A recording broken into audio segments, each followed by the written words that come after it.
อันจิลังวัตยังกายโย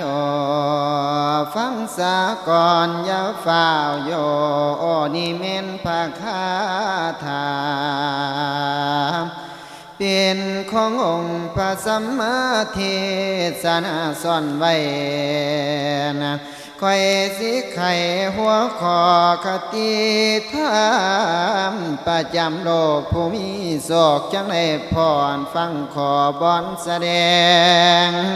ผู้ที่มืดสิได้แจ้งแสงสว่างสิปรากฏเนียกแม่นศูนย์ทอนโพธิพุทธองค์นั้นโดยแท้คอยสีน้ำมาแล้ววันอาการเล่าภาคฝากยุมญาติผู้มักแด่พ่อได้แก่สวงเอาผู้ฟังธรรมพุทธเจ้าหลายเรานานาจิตได้คงคากะใจรอกคนทางอาหารจากขิมเปียวเผ็ดหวานเข้าที่ทานแตงอ้อมเนื้อแกงปนปีงันอุต้มจีจืนอาหารกินดอกภาคพื้นดาบเดินได้กินกันมักไปไผ่ไปมันหนักต่างกันไปสิ้นลางคนกินดอกเพชรได้พองกินเข้มกระโพดต่างวางว่าจังจืดสมมันขมเปรี้ยวต่างกัน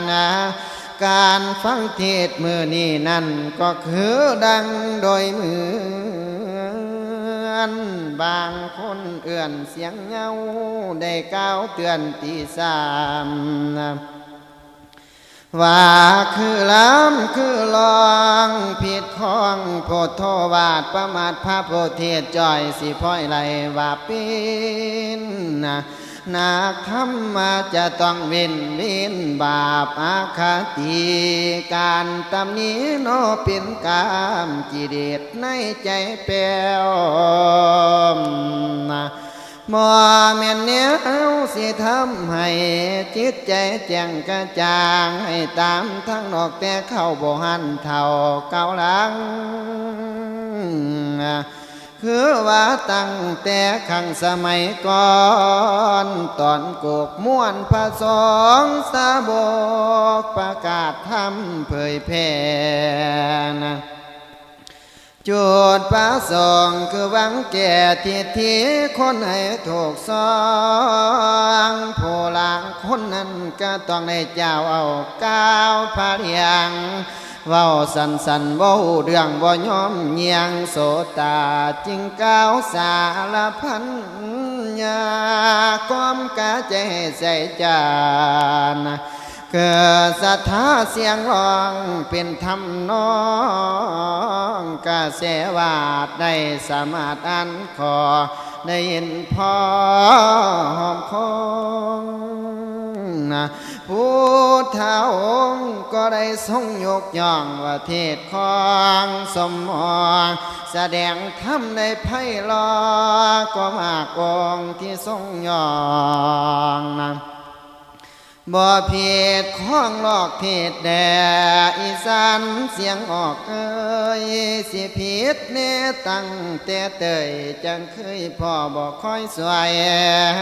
โปรดสักเกียรติกิเลสตัวนี้ด้วยอย่าท่วงทาขาขานโปรดสงสารจิตตนผู้อื่นเขาให้เศร้าเหียงการเทศเสียงคือแจ้งขอกติทำตันกล่าวว่าเงาเพื่อให้ซึ่งทั้งใจท่านผู้มักเสียงคอยฟังไปสิโหเรื่องขอเพียงอ่านวิจารณ์ตามกสินความงามภาคาถาธรรมสอนเปลี่ยนบทก่อนอีสันเมืองบรรณาการลันคาเทศนาอ่านให้ใจว่างอย่าหวานไว้นั่นล้านนานสันทา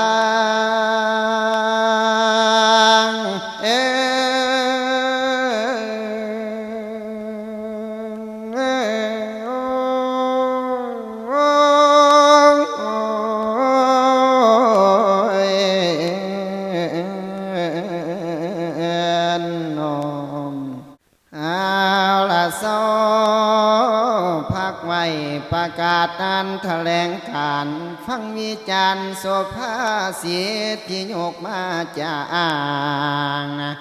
คอยได้วางไว้ตอนต้นเป็นคำเตือนเอื้อนโอว่าอาจิลังวัตายังกายโยเปว่ากายนี้บ่ยังยืนมันแต่อย่างไรปัทวิงทิเสสาติแม้นจังไรจะต้องได้สินอนทามถมอินสุดโทปิตังวิญญาโนวิญญาณพินไพ่พันสิภาคดาวไล่ด่างนิลัดทั้งวากริงขาลังอุปมังคอนหมายที่ผู้พังให้ประโยชน์โพดมาวอเทียงมันเจียนปีนออกเปลี่ยนแปลงนี่ละเป็นแกนเทศธรรมมาศาสตร์สังขารไพวิจารเนืองทุกเสียขายหายเวนคิดบ่เห็นสิมองเศร้าบ่วันเท่าทุกขเวทฟังคอยเทศเมื่อนี้สติตั้งให้ต่อตามโปรดจะได้ขาดคำอันเรื่องแก่โนเจ็บตายโยม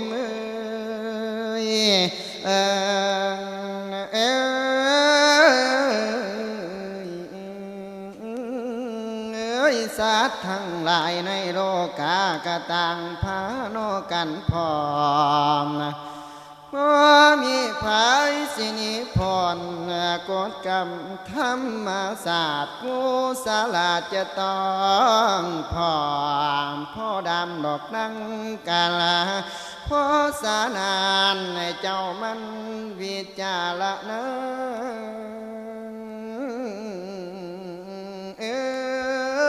ถึงกายสังขารโคสุวรรณเนียงเศร้าว่าสาลาทิธรรมโมมหิสารังนาทิโตเฮามีความแก่เท่าสาลาการธรรมศาสตร์โมสามารถสิดวงพ้นนั้นความเท่าแก่สลางนับแต่มือสิออลานาสิดาโนเสียสีเนื้อโยม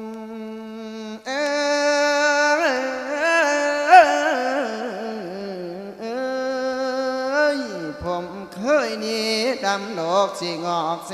มโนแก้มสอนข่าวพรมืดเจียงหูตากะฟังมืดนั่งกะยืดย้อนหน่อยยันย่อยดอกเหี่ยวสาวแขวกะลูดแก้มเกาเอาขาและเขากะอินโหดดังกะโคดเอวกะโคดบ่อยากพันละนาเว้านะไผผู้เปลี่ยนคนเท่าจากนี้ขันแนวเนียนความแก่บ่อยากพ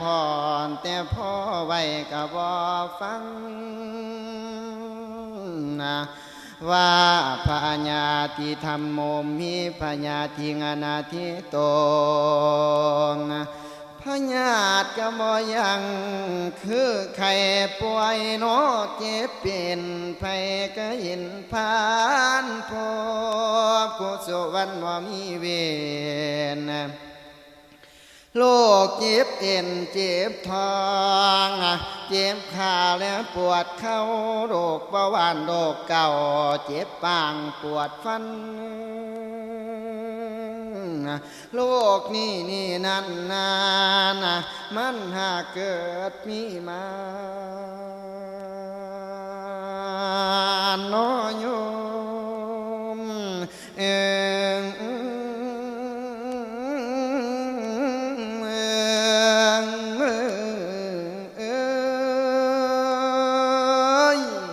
เป็นของธรรมดาฮอนสิหนีไปพ้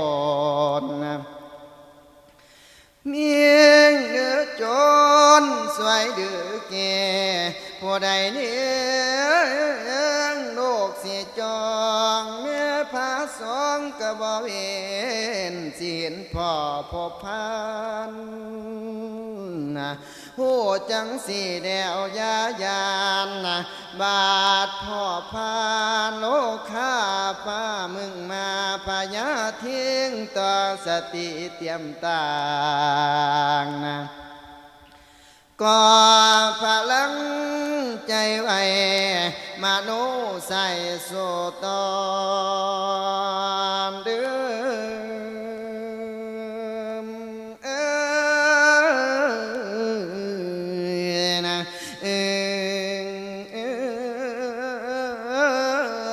บ่ถึงข้าวหมดหน่วยก็คงยังดอกโยยังในที่สุดจะต้องพังผาดทาวักโนคา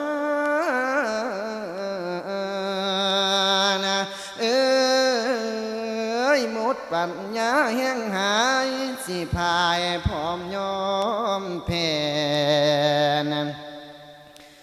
เมียแต่หมอก็ยังแย่เมื่อปีเที่ยงถ้าหอดที่ยาดีดีจึงสิห่างไปเผาทีมแล้วจางหายนั่นละนามสถา